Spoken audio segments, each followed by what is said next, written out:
tayo nag-stay sa Hotel Livebox, Kanayama. Hindi pa lang daw ready ang room. Nag-iwan na tayo ng bagahe.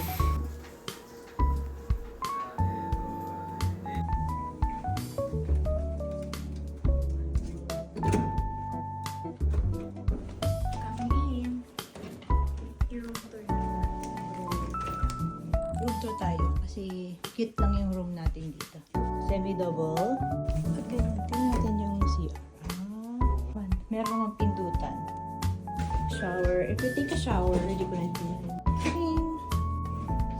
Papalit tayo ng damit kasi hindi ko carry ang lamig. May TV, may ref, may aircon. May kasamang pantulog.